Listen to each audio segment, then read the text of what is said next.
Une étoile Michelin, oui, mais derrière, il y a surtout une vraie histoire de famille. Aujourd'hui, je vous emmène chez Attablez-vous, à Namur. 16 sur 20 au Goemio en plus de son étoile Michelin. Une cuisine qui se veut généreuse et profondément humaine. Suivez-moi, on va aller poser ces 3 questions à son chef Charles Gendrin. Charles, merci de nous recevoir chez toi. Avec grand plaisir, bonjour. Alors, aujourd'hui, Attablez-vous, c'est un projet d'il y a 14 ans, c'est ça? C'est ça, ouverture il y a 14 ans. Maison familiale, restaurant existant du temps de mes parents. Ils ont arrêté en 2011 et nous, on s'est décidé de reprendre en 2013 et on a réouvert en 2014 après transformation. D'accord. Et alors, ces arbres ici qui sont en plein milieu des pièces Oui, c'est ça. Donc, après le Covid, on avait le projet de refaire le restaurant pour les 10 ans. Le restaurant a subi de gros travaux et on voulait amener des matières qui nous sont chères avec mon épouse, à savoir le bois, le végétal, parce que je trouve que ça donne une dimension particulière et qu'on ne le voyait pas encore beaucoup.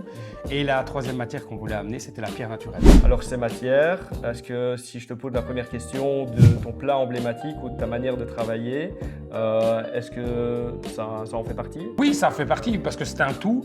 Alors il faut savoir que moi, je n'ai pas spécialement un plat emblématique que vous allez retrouver chaque année. D'accord. Moi, je travaille au fil du temps, au fil des saisons et on déborde toujours d'idées. Et donc, on a souvent des produits qui reviennent, évidemment, mais on essaye chaque fois d'aller un peu plus loin. Et qu'est-ce que tu vas me proposer de déguster aujourd'hui? Aujourd'hui, c'est un plat de saison, donc on travaille à une part de poisson sauvage. Aujourd'hui, ce sera un beau merlu pêché à la ligne, petit bateau. On va le griller, donc c'est une cuisson sur une fonte à feu vif. On va le travailler avec une bête farcie, légèrement laquée au citron.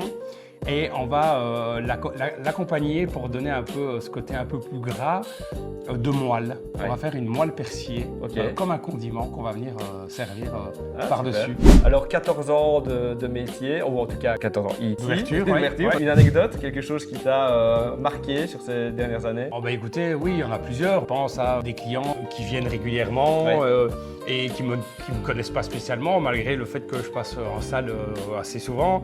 Et pas très longtemps, j'arrive à une table et je les interromps, je dis bonjour madame, monsieur, est-ce que tout va bien? Et le couple un peu interloqué me dit mais vous êtes? Et je C'est marqué dessus, non? Et je leur ai répondu tout simplement le jardinier, je me promenais. Voilà. Et quand tu ne manges pas ici chez toi, Oui. Où est-ce que tu vas? Eh bien, je vais un peu partout. C'est vrai que nous avons 2 enfants, donc on essaye de privilégier notre temps de repos avec nos enfants. Donc on sort un peu moins, je vais dire. Namur ici regorge, même la Wallonie. Je défends ce patrimoine parce qu'on ne le connaît pas assez et on doit le faire savoir. La Wallonie regorge de belles adresses. Et la dernière que tu aurais faite ici dans le coin? C'était un peu sur Bruxelles. Eliane, magnifique restaurant de Kobe d'Esrameux. Un voyage exceptionnel, inattendu. Mensa aussi sur Bruxelles, chez notre ami Christophe Hardiquet.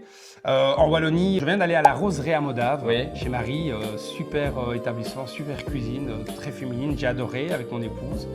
Et puis bon, il y en a plein d'autres. Oui, évidemment. Voilà. Merci Charles. Avec grand plaisir. Allez, on goûte ça. Bon appétit. Merci. Au goût de JF, c'est validé. On se retrouve à table.